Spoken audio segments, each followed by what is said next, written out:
So hey everyone, here we are again. Welcome back to my channel Fiction Addiction. तो चलिए in the ambulance of my love का next part start करते हैं। आज का episode थोड़ा डिस्कस करने से मैं पहले ही बता देती हूँ कि आज का ये जो एपिसोड है इसमें आपको सिचुएशन को थोड़ा सा डिस्कस करते हुए जो कुछ भी चल रहा है उसके बारे में बताते हुए मिलेगा। तो जो लोग भी सिर्फ ज़हान और ईबो के मोमेंट्स को देखना चाहते हो तो वो प्लीज़ नेक्स्ट एपिसोड से कंटिन्यू करें और इस एपिसोड को उसके लिए छोड़ते हैं जो लोग थोड़ा डिटेल पसंद करते हैं। ओके, तो मैं सिर्फ आप लोगों को यही बताना चाहती हूँ कि पिछली वीडियो पर रिस्पांस बहुत बुरा आया था। लोगों ने सच में लिटरली नहीं तो लाइक किया और ना ही इतने व्यूज़ आए, तो इसलिए मैं पहले ही बता देती हूँ जो सिर्फ ज़हान और ईबो के मोमेंट्स देखना चाहते हैं वो नेक्स्ट एपिसोड से कंटिन्यू करें। ओके चलिए स्टार्ट करते हैं, लेट्स स्टार्ट। तो लास्ट एपिसोड हमने छोड़ा था जब ज़हान पास के एक विलेज में गया हुआ था और वहाँ पर एक डेथली वायरस को डिटेक्ट किया गया था जिसके चलते उस एरिया को पूरी तरीके से क्वारंटाइन कर दिया गया था। अब उसके आगे लगभग आधा से 1 घंटा लगा होगा उस पूरे एरिया को सील करने में और सभी के बीच में एक बाउंड्री खींचने में।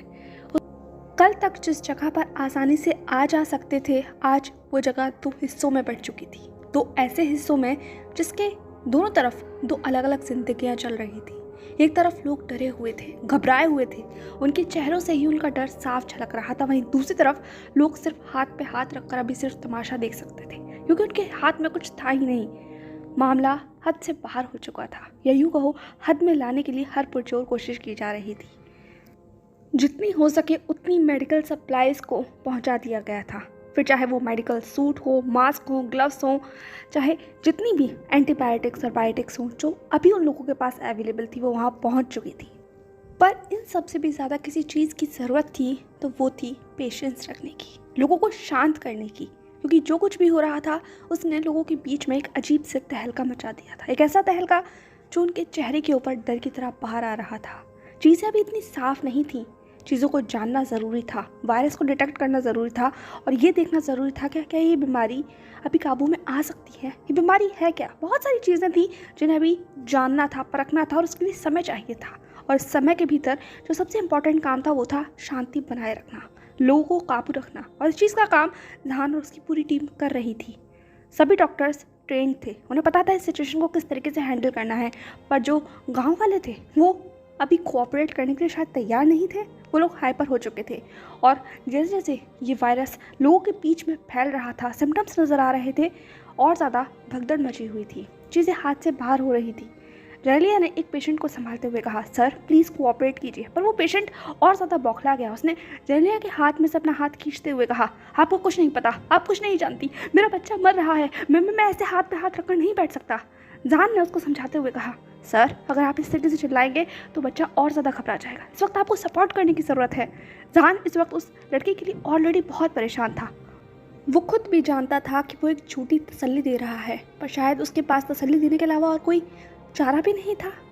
ज़हान और वो लोग बात कर ही रहे थे, तभी एक गाड़ी के हॉर्न की आवाज़ आती है और उस आवाज़ ने सबका ध्यान अपनी तरफ खींच लिया था। वहाँ पर कोई और नहीं बल्कि हुआन और हाउशवान थे जो अपने इस वक्त मेडिकल सूट में कम्प्लीटली उस वैन से बाहर आ रहे थे।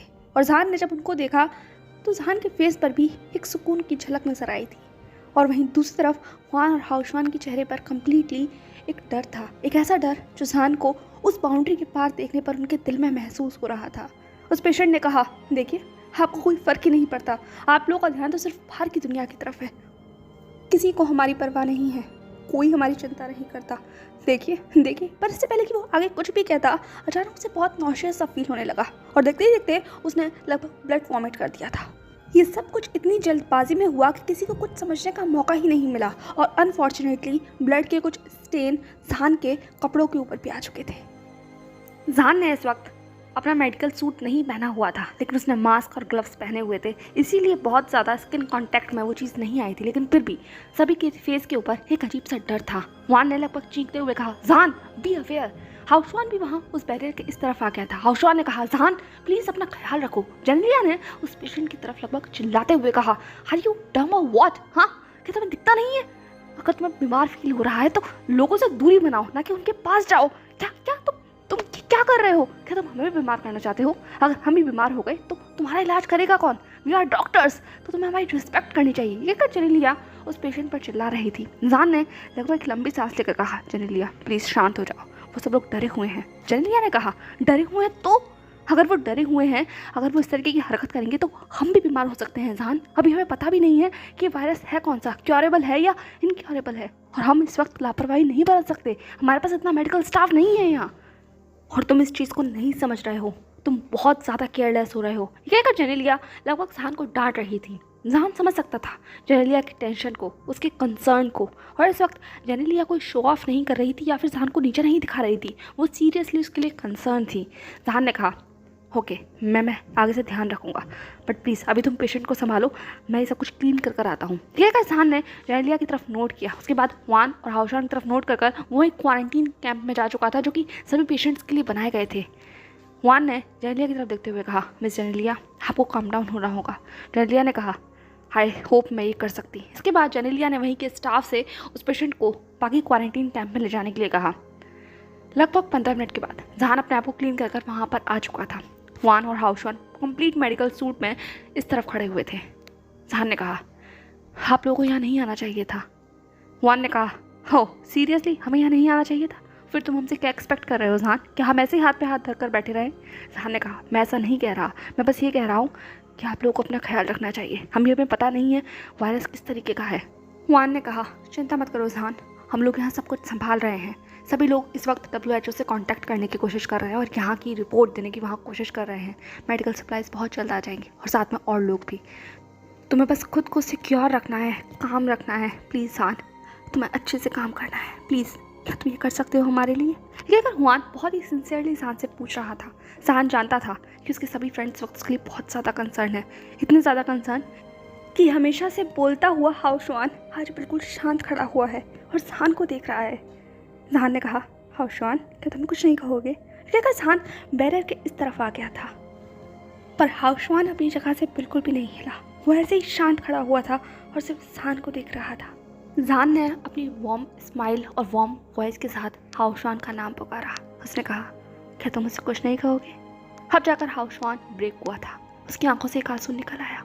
वो डरा हुआ था, वो कांप रहा था, महसूस कर सकता था। उसने अपने आप को आगे किया और उस फिल्म के ऊपर अपना हाथ रखते हुए कहा, जहान ये क्या हो गया? हाँ तो तुम वहाँ? जहान ने कहा, कोई बात नहीं, सब कुछ ठीक हो जाएगा। हाउशवान ने कहा, कैसे ठीक होगा जहान? यहाँ हालत बहुत ख़राब है। देखो लोग। ये कहकर हाउशवान सब तरफ देखने लगा। जहान ने कहा, हे इधर देखो मेरी तरफ।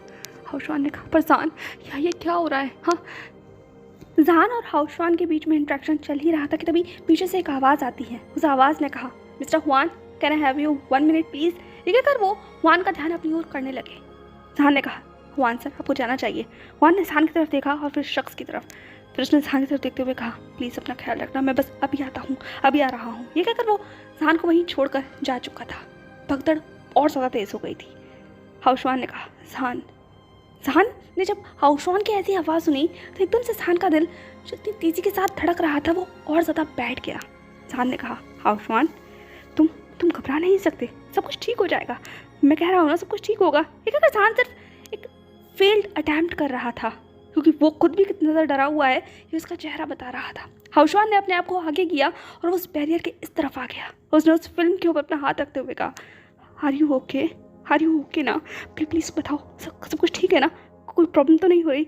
कुछ सिम्टम्स या तुम्हें कुछ ऐसा महसूस तो नहीं हो रहा जहान? प्लीज़ बताओ। ये कहकर हाउशवान लगभग थरथरा रहा था, वो काँप रहा था। जहान महसूस कर सकता था। जहान ने कहा, हे काम डाउन, मैं ठीक हूँ हाउशवान। हाउशवान ने कहा, नहीं तो तुम झूठ मत बोलो, देखो यहाँ ईबो नहीं है। जैसे ही ईबो का नाम बोला गया एकदम से जहान का चेहरा जो रंग था वो शायद उड़ गया। उसने कहा, ईबो? हाउशवान ने कहा, हाँ वो। जहान ने कहा, उसे क्या हुआ, क्या उसे पता है? हाउशवान ने कहा, मुझे नहीं पता, आई रियली डोंट नो जहान। मैं बस उसे वहाँ छोड़ आया जी के पास। मैंने तुमसे प्रॉमिस किया था, बट मुझे नहीं लगता कि मैं इसको ज़्यादा देर तक रख पाऊँगा जहान। वो पूछ रहा है, मुझसे सवाल पूछेगा, मैं कैसे जवाब दूंगा उसका? तुम ठीक हो ना? प्लीज़ बताओ मुझे, तुम ठीक हो? हाउशवान को इतना ज़्यादा नर्वस और इतना अजीब बिहेव करते हुए देखकर जहान ने कहा, हाउशवान प्लीज़ काम डाउन, सब कुछ ठीक है, अभी अंडर कंट्रोल है। तभी पीछे से जेनेलिया की आवाज़ आती है, जहान तुम्हें यहाँ आना होगा, पेशेंट की हालत बिगड़ रही है। जहान ने कहा मैं आता हूँ। ठीक है, उसने हाउसवान की तरफ देखा। हाउसवान ने कहा नो जहान प्लीज़ अंदर मत जाओ, हालत ख़राब है। जहान ने कहा हाउसवान तुम ऐसे कैसे कह सकते हो, वो पेशेंट है, उन्हें हमारी ज़रूरत है। हाउसवान ने कहा पर अगर तुम्हें कुछ हो गया तो? जहान ने लगभग हैरानी से हाउसवान की तरफ देखते हुए कहा अगर मुझे कुछ हो गया तो? इसका मतलब क्या है? क्या मैं डर से वहाँ ना जाऊँ? अगर मैं ही वहाँ नहीं जाऊँगा तो हेल्प कौन करेगा हाउसवान? आखिर तुम तो ऐसी बातें नहीं कर सकते। हाउसवान ने कहा जान मुझे डर लग रहा है। जहान ने कहा हाउसवान ये डरने का नहीं बल्कि संभलने का वक्त है, प्लीज़ पेशेंस से काम लो, मुझे जाना होगा। हाउसवान ने कहा पर मैं। जहान ने कहा मुझे पता है कि अब तुम्हें भी वापस लौटना है, तो प्लीज़ ख्याल रखना। हाउसवान ने कहा पर मैं कैसे जवाब दूंगा जहान? जहान ने कहा तुम कर लोगे। हाउसवान ने कहा क्या मैं ईबो को बता दूं? इस सवाल पर जहान रुक गया, उसे खुद भी नहीं पता था कि उसे क्या कहना चाहिए। जहान ने कहा क्या तुम मुझसे छुपा पाओगे? हाउसवान ने कहा कोशिश भी नहीं कर सकता मैं, क्योंकि वो पूछ कर मेरा दिमाग खा लेगा। ठीक है कर। हाउसवान हंसने लगा। हे यू कहो हंसने की कोशिश करने लगा, क्योंकि उसकी आंखें तो रो रही थी और वो आंसू जहान देख सकता था। जहान ने अपने आप को करीब किया और हाउसवान की तरफ देखते हुए कहा तुम उसका ख्याल रखोगे ना हाउसवान? हाउसवान ने कहा मैं कोशिश करूँगा जहान, पर मुझे नहीं पता वो यहाँ आने की जिद करेगा, मैं जानता हूँ उसे। जहान ने कहा मैं भी जानता हूँ, पर तुम उसे यहाँ आने मत देना। हाउसवान ने कहा मैं उसे रोक नहीं सकता। जहान ने कहा तुम्हें रोकना होगा, प्लीज़ उसे यहाँ मत लेके आना, तुम हालत देख रहे हो ना, वो घबरा जाएगा और मैं नहीं चाहता उसके साथ ऐसा कुछ भी हो। हाउसवान ने कहा पर तुम क्या करोगे? जहान ने कहा जब तक WHO से कांटेक्ट नहीं हो जाता, कोई और टीम आकर यहाँ पर सर्च नहीं कर लेती और वायरस के बारे में अच्छे से इन्फॉर्मेशन नहीं आ जाती, तब तक कोई कुछ नहीं कर सकता, मैं बाहर नहीं आ सकता, तुम जानते हो ये बात। हाउसवान ने कहा पर इसमें तो टाइम लग जाएगा जहान। जहान ने कहा क्या हम और कुछ कर सकते हैं? हाउसवान ने कहा और अगर ये वायरस इनक्योरेबल हुआ तो? जहान ने कहा हम सिर्फ प्रे कर सकते हैं हाउसवान, हम मुझे जाना होगा। ये कहकर वो अपना हाथ छुड़ाकर जा चुका था और हाउसवान सिर्फ जहान को देख रहा था। वो बहुत देर तक उसे वहाँ ऐसे ही देखता रहा। उसके बाद हुआन ने जब हाउसवान को कॉल किया तब जाकर वहीं कहीं अपने जहन से बाहर आया था। जहान को वहीं छोड़कर अब उसे जाना होगा क्योंकि ये एरिया अब अपर टीम के कंट्रोल में आ चुका है और यहाँ ज़्यादातर लोगों का रुकना अब सेफ़ नहीं है। और ये सेफ़ ना होना वर्ड ही हाउसवान और बाकी सबको डराने के लिए काफ़ी था। लगभग 4 घंटे बाद अब दिन हो चुका था। यही कहो सिर्फ सूरज उगा था, क्योंकि सोया तो कोई था ही नहीं। दिन बहुत पहले ही इन लोगों के लिए हो चुका था। कैंप में अब भगदड़ और सता मच रही थी और ये वो कैंप था जहाँ जी, ईबो और चैंग थे। ईबो अब अपनी नींद से धीरे धीरे बाहर आ रहा था। चैंग और जी आपस में बात कर रहे थे। ईबो वहीं बेड पर सोया हुआ था। कुछ ही पल में उसकी आंखें खुल गई। कुछ पल के लिए उसके लिए सब कुछ शांत था, अजीब था, क्योंकि वो एक नींद से बाहर आया था और वो समझने की कोशिश कर रहा था चीज़ों को। पर एकदम से जब उसके माइंड में स्ट्राइक हुआ कि वो यहाँ क्यों है, क्या हुआ था रात को, और जहान का वो ख्वाब उसे याद आया, एकदम से वो चर्क कर अपने बेड से उठ गया। और ईबो की आवाज़ सुनकर चैंग और जी भी अपने ख्यालों से बाहर आ गए थे। जी ने कहा ईबो हर यू ओके? ये क्या कर? वो दोनों वहाँ आ गए। चैंग ने कहा ईबो, पर ईबो का चेहरा अभी भी फक्त सफ़ेद पड़ा हुआ था। वो डरा हुआ था, शायद जहान का नाम बड़बड़ा रहा था। ईबो ने जी की तरफ देखते हुए कहा जी जहान का कहाँ है? हाँ ये क्या कर? वो जी के हाथों को पकड़कर पूछने लगा। जी ने कहा हे काम डाउन, कुछ भी नहीं हुआ है, सब कुछ ठीक है। ईबो ने कहा नहीं कुछ ठीक नहीं है, मुझे बताओ जहान कहाँ है? जहान का कहाँ है वो? ये क्या? ईबो अपने बेड से उठ गया था। उसने बहुत ही लाइट सी वो शर्ट पहनी हुई थी जो जहान की थी और वो जहान को चाहता था, सिर्फ जहान को यहाँ चाहता था और वो बस जी से ही सवाल कर रहा था। जी ने कहा ईबो प्लीज़ काम डाउन, तुम इस तरीके से बिहेव नहीं कर सकते। ईबो ने कहा पर मुझे जहान के पास जाना है, वो कहाँ है? हाँ प्लीज़ मुझे बताओ। ईबो की आवाज़ थोड़ी सी तेज़ हो गई थी। जी ने कहा ईबो। चैंग ने कहा ईबो। ईबो ने कहा मेरा नाम पुकारना बंद करो, मुझे सिर्फ ये बताओ जहान कहाँ है? वो थोड़ा सा आउट ऑफ कंट्रोल हो रहा था, काफ़ी सारे लोगों से वहाँ देख रहे थे और जी सिर्फ उसे काम डाउन करने की कोशिश कर रही थी, पर वो नहीं कर पा रही थी क्योंकि ईबो सिर्फ एक ही नाम की रट ले रहा था और वो था जहान। और जी क्या बताया उसे, क्योंकि उसे खुद भी नहीं पता। पर इससे पहले कि कोई भी कुछ भी जवाब देता, पीछे से एक आवाज़ आती है जहान ठीक है। ये आवाज़ हाउसवान की थी और जैसे ही बाकी सबने ये आवाज़ सुनी, सबकी निगाह वहीं घूम गई। ईबो भाग कर हाउसवान के पास पहुंचा। उसने कहा जहान का ठीक है? कहाँ है वो? क्या आप उनसे मिल के आए? वो कब आने वाले हैं? मुझे जल्दी बताइए, क्या मैं वहाँ जा सकता हूँ? मैं उनसे मिल सकता हूँ? वो कब आएंगे? मुझे उन्हें देखना है हाउसवान का, जल्दी बताइए वो ठीक है ना? प्लीज़ वो ठीक है ना? बताइए ना। एक बार ईबो ने ना जाने कितने सारे सवालों को एक साथ हाउसवान के ऊपर ताक दिया था। हाउसवान लगभग स्टंट हो गया। हाउसवान नहीं, बाकी सब लोग भी स्टंट हो गए थे। वो लोग सब सिर्फ ईबो को और फिर हाउसवान को देख रहे थे। हाउसवान ने ईबो का हाथ पकड़ते हुए कहा ईबो प्लीज़ काम डाउन। इबो ने कहा बस प्लीज़ मुझे बता दीजिए कि सान का ठीक है, वो वापस आ रहे हैं, है ना, वो वापस आ रहे हैं ना। ठीक है कर इबो हाउशवान की तरफ देखने लगा। उसकी आंखों में आंसू थे, डर साफ नजर आ रहा था। हाउशवान ने एक लंबी सांस ली और फिर कहा नहीं, वो वापस नहीं आ रहा। इबो ने कहा नहीं आ रहे। हाउशवान ने कहा इबो प्लीज़ काम डाउन, ठीक है, बच्चों की तरह बिहेव मत करो, ये इस वक्त सिंसियर होने का वक्त है, तुम ऐसे बिहेव नहीं कर सकते, और तुम नहीं चाहते ना कि सान तुम्हारे लिए वरी हो। ठीक है कर हाउशवान इबो को समझा रहा था। इबो एकदम से शांत हो गया। हाउशवान ने कहा क्यों ना हम बेंच पर बैठे। ठीक है कर वही बेंच की तरफ इशारा करने लगा। इबो ने सिर्फ नोट किया। इसके बाद हाउशवान इबो को लेकर वही बेंच पर आकर बैठ चुका था। चैंग और जीही भी वही उसके अगल बगल आकर खड़े हो चुके थे। इस बार इबो ने कोई सवाल नहीं पूछा, वो सिर्फ सर झुकाकर बैठा हुआ था। जीही ने हाउशवान के कंधे पर हाथ रखा और धीमी आवाज़ में पूछा वो कैसा है, वो ठीक है ना। हाउशवान ने कहा वो ठीक है। जीही ने कहा सिचुएशन क्या है। हाउशवान ने एक बार इबो की तरफ देखा फिर जीही की तरफ, जैसे कि डिसाइड करने की कोशिश कर रहा हो कि उसे क्या कहना चाहिए। कुछ पल शांति बिखरी रही थी। इबो ने कहा हाउशवान का आप बता सकते हैं, मैं चाइल्डिश बिहेव नहीं करूँगा। सान का चाहते हैं ना मैं वरी ना हूँ तो मैं वरी नहीं होऊंगा, मैं कामली सुनूंगा और बिल्कुल मैच्योरली बिहेव करूँगा। बताइए आप जो कुछ भी हो बता सकते हैं। क्या कर इबो हाउशवान की तरफ देखने लगा। उसकी आंखों में अभी भी आंसू थे पर उसका टोन अब बदल चुका था, वो इतना ज़्यादा घबराया हुआ नहीं लग रहा था। हाउशवान ने कहा टू बी ऑनेस्ट माहौल अच्छा नहीं है। इबो की आंखों से आंसू लुढ़क गए। जीही ने कहा मतलब। हाउशवान ने कहा अभी वायरस डिटेक्ट नहीं हुआ है, उसके ऊपर रिसर्च चल रही है कि वो क्योरेबल है या इनक्योरेबल है। उसके लिए अपर टीम काम कर रही है। जब वो फाइनल डिसीजन दे देगी उसके बाद ही कुछ कह पाएंगे। WHO से कांटेक्ट चल रहा है, वो लोग भी बहुत जल्द यहाँ आ जाएंगे, पर तब तक वो यहाँ नहीं आते तब तक नहीं तो सान और कोई वहाँ से बाहर आ पाएगा। तो अभी कुछ नहीं कहा जा सकता, बस यही मैं कहना चाहता हूँ। इबो ने कहा क्या हम उनसे मिल सकते हैं। हाउशवान ने कहा इबो ने कहा प्लीज़ कहा मैं बस उनसे एक बार मिलना चाहता हूँ। हाउशवान ने कहा अभी नहीं, अभी कोई उनसे नहीं मिल सकता, मे बी कल या परसों हम उनसे मिल पाए। इबो ने कहा पर आज उनका बर्थडे है। जैसे ही इबो के मुंह से ये बात निकली एक एक सबकी आंखों से आंसू निकल आए। आज सान का बर्थडे है, आज उसका बर्थडे है। इबो ने क्या क्या सोचा था, प्लान किया था, पार्टी करेंगे, वो कितना सब कुछ यहाँ लेकर आया था, पर अब तो सान यहाँ है ही नहीं। चैंग ने इबो के कंधे पर हाथ रखते हुए कहा कम ऑन, उसका बर्थडे है, वो सेलिब्रेट करेगा, आज नहीं कर पाया तो क्या हुआ, वो 2 दिन बाद कर लेगा। हाँ तुम्हें इतना ज़्यादा डिमोटिवेट होने की ज़रूरत नहीं है, वो ठीक है, वो एक अच्छा सर्जन है, तुम्हें तो कहते हो वो बेस्ट है। हाँ ये कहकर चैंग इबो को मोटिवेट करने की कोशिश कर रहा था। इबो ने कहा ठीक है सब कुछ ठीक होगा, हाँ मैं जानता हूँ, और ज़ांगा बेस्ट है, मैं ये भी जानता हूँ, वो अपना ख्याल रख लेंगे। इसके बाद इबो वहाँ से उठ गया। जीही ने कहा इबो ने कहा मैं बस कुछ देर अकेला रहना चाहता हूँ। जीही ज़ांगा का बर्थडे है ना, मैं प्रिपरेशन करूँगा, कोई बात नहीं, वो आज नहीं आ सकते तो क्या हुआ, 2 दिन के बाद तो आएंगे ना, तब तक के लिए मुझे कुछ सोचना होगा। अब थीम चेंज करनी होगी, पार्टी की लोकेशन चेंज करनी होगी, सब कुछ चेंज करना होगा, मुझे जाना होगा अभी, मैं चलता हूँ, हम बाद में बात करेंगे ओके। ठीक है कर इबो वहाँ से जाने लगा। जी उसके पीछे जाना चाहती थी पर चैंग ने जी को रोक लिया और वो वहाँ से चला गया। चैंग ने कहा उसके पीछे मत जाओ। जी ने कहा पर वो परेशान लग रहा है। चैंग ने कहा वो काम डाउन हो जाएगा, वो जब भी स्ट्रेस आउट होता है वो ऐसे ही बिहेव करता है और उसे कोई शांत नहीं कर सकता, जो वो करना चाहता है उसे करने दो, उसे जाने दो। यह कर चैंग इबो को जाते हुए देख रहा था।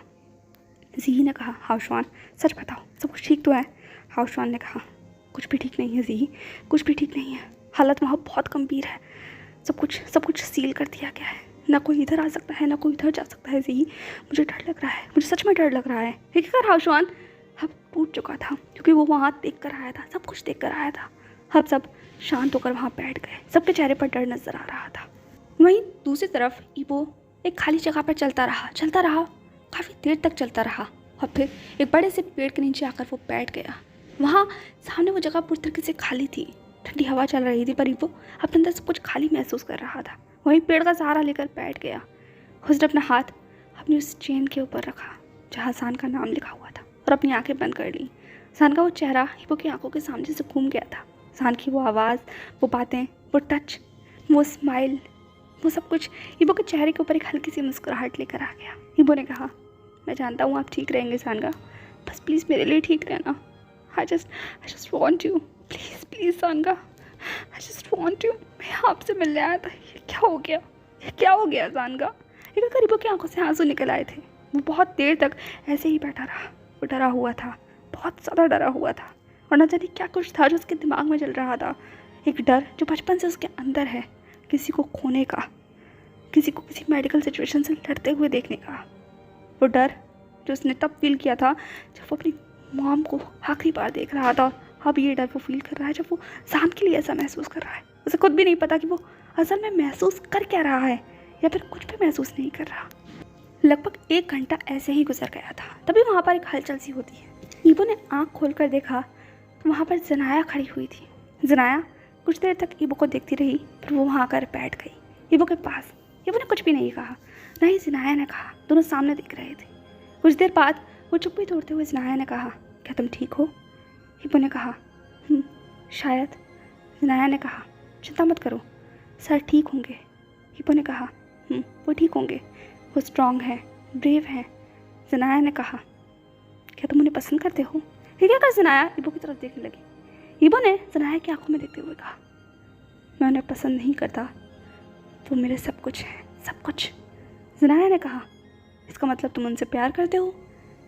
हाँ, ऑफ कोर्स वो जान से प्यार करता है, पर वो इस बारे में जनाया से बात नहीं करना चाहता। अभी तो बिल्कुल भी बात नहीं करना चाहता, इसीलिए वो बस शांत हो गया। जनाया ने कहा, लगता है मैंने कुछ ज़्यादा ही पूछ लिया।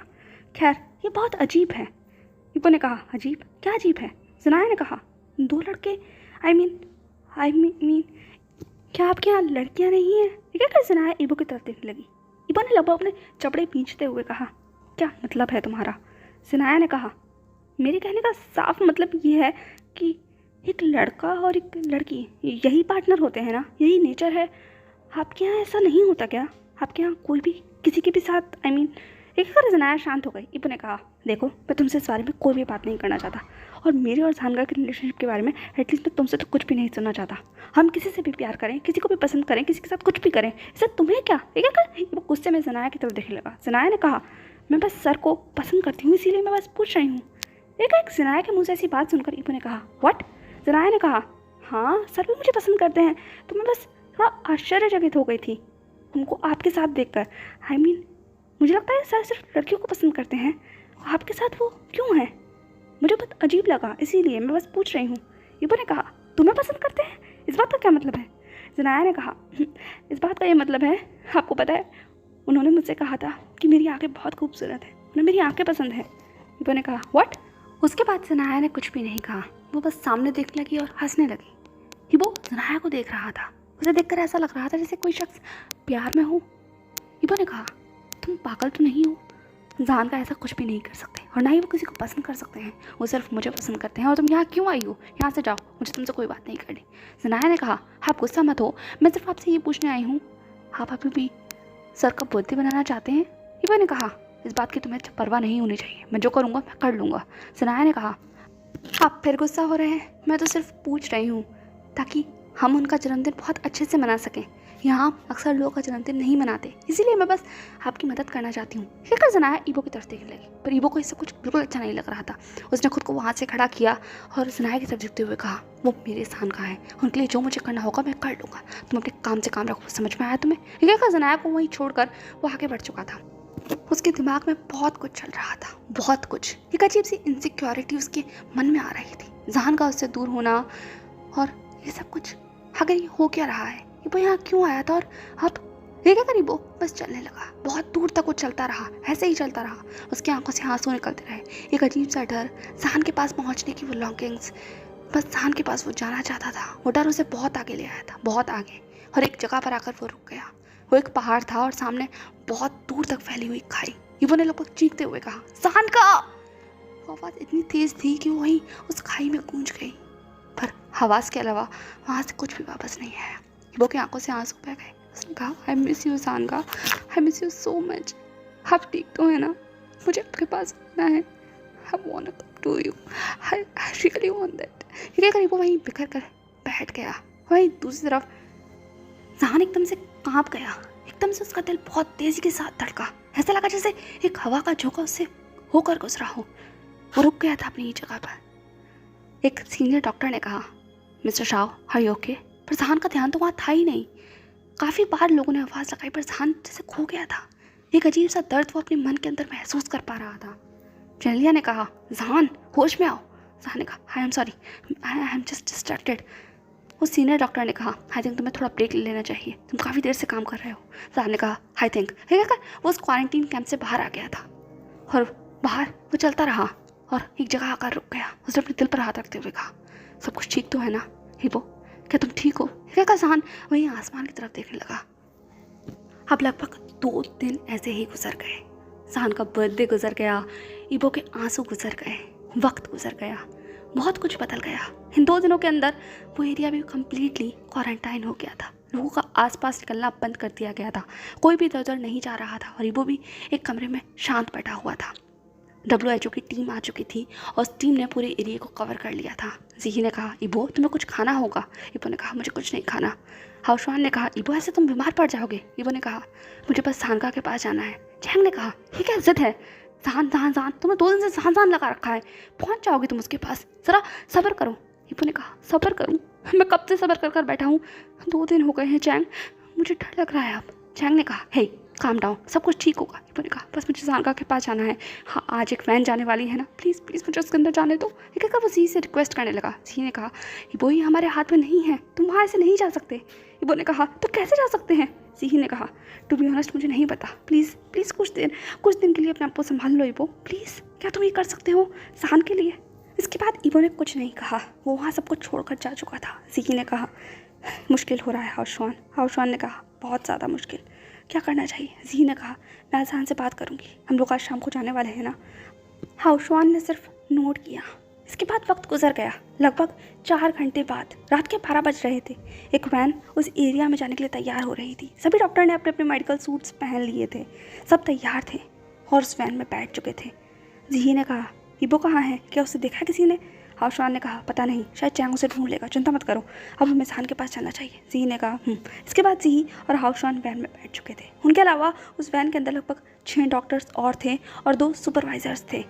वैन बंद कर दी गई, पर चलने से पहले एक वो लोग रुक कर बात करने लगे। इसी बीच में पीछे बंकर के अंदर एक शख्स चुपचाप से बैठ गया था और वो वैन लगभग 15 मिनट के बाद चल दी गई। मेन कैंप से उस विलेज की दूरी लगभग 1 घंटे की थी और इस बीच में काफ़ी सारे लोगों की भीड़ थी। क्वारंटीन सेक्शंस बने हुए थे, जगह जगह स्पॉट्स थे, तो उस वजह से वैन को लगभग वहाँ पहुँचने में 1.5 घंटा लग गया। और जब वैन रुकी तो एरिया कम्प्लीटली आइसोलेट हो चुका था। काफ़ी सारी वैन्स वहाँ और भी खड़ी हुई थी। एरिया को कम्प्लीटली सिक्योर टाइट कर दिया गया था। जी ने कहा, यह तो हालत बहुत ज़्यादा ख़राब है।